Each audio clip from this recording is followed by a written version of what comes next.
Yes, siri sio siri tena. Nilizungumza mara ya kwanza kabisa katika tetesi za michezo kutoka hapa Kasako Media juu ya hatima ya Allan Okello kwenye kikosi cha Vipers na timu ya taifa ya Uganda The Cranes. Habari kubwa siku hii ya leo kwenye tetesi za michezo mara baada ya Allan Okello kumfollow engineer El Said, rais wa Dar es Salaam Young Africans pamoja na timu ya Young Africans. Vyanzo vyangu vinaniambia kwamba tayari mazungumzo yameshafanyika baina ya rais wa Dar es Salaam Young Africans kwa maana ya engineer El Said na Allan Okello kujiunga na kikosi cha Dar es Salaam Young Africans. Leo nathibitisha kwenu moja kwa moja kwamba dili la Allan Okello sasa kujiunga na kikosi cha Wekundu wa Msimbazi Simba limefika tamati ama limeshakufa mazima mara baada ya Allan Okello mwenyewe kuichagua Dar es Salaam Young Africans na kuitelekeza kikosi cha Simba.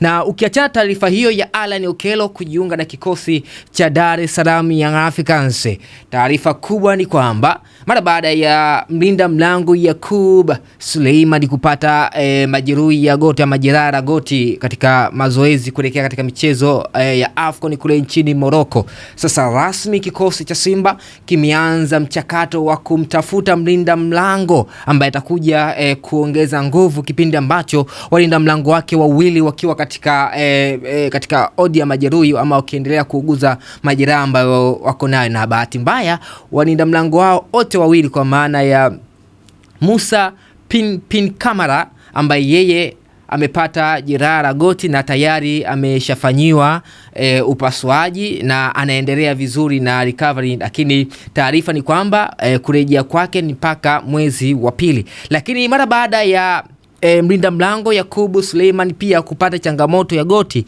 kwa taarifa za awali ambazo nimepenyezewa ni kwamba pia huenda akakosekana mpaka mwezi wa pili katikati. Hivyo Simba Sports inaweza ikakosa mlinda mlango kuelekea katika ligi kuu soka Tanzania bara na michuano ya kimataifa. Sasa taarifa ni kwamba Simba sasa hivi wameshaanza mchakato wa kumtafuta mlinda mlango ambaye atakuja kuchukua nafasi kwa muda, na jicho na tathmini yao imeangukia kwa mlinda mlango wa kikosi cha Mtibwa Sugar, bwana mdogo Deodatus Malimi, ambaye kimsingi amekuwa na kiwango kizuri sana na ameonyesha performance nzuri, na ni bwana mdogo kabisa na umri wa miaka 23 peke yake. Hivyo anakwenda kuziba nafasi ya muda ambayo imeachwa na Musa Pin Kamara kama mlinda mlango nambari 1, lakini nafasi pia iliacha na mlinda mlango nambari 2 kwa maana ya Yakubu Suleimani ambaye yeye amepata majeraha akiwa na timu ya taifa ya Tanzania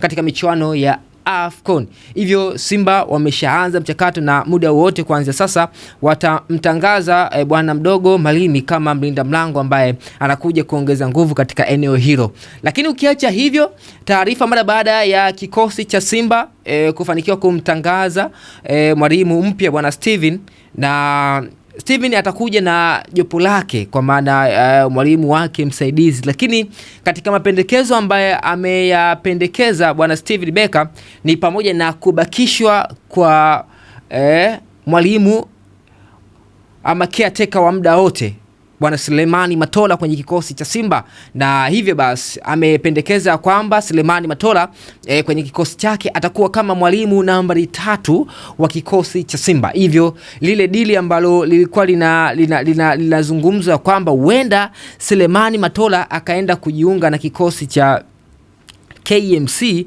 rasmi nipo hapa kukuambia kwamba lile dili tayari limeshakufa, na sasa Selemani Matola bado ataendelea kula kuku kwa mlija kwenye kikosi cha Simba. Mpaka kufikia hapa na hitimisha tetesi za michezo kutoka hapa Kasako Media. Jina langu ni Funga Meza Junior. Unaweza kunifollow kupitia mitandao yangu mbalimbali ya kijamii kama Funga Meza _JR. Nenda mjini Instagram ama Facebook, andika tu Funga Meza _JR, utapata taarifa nyingi za kimichezo. Kuanzia sasa mpaka wakati mwingine, chao. Kasako Media, tunaangazia maisha, tunaandika kesho.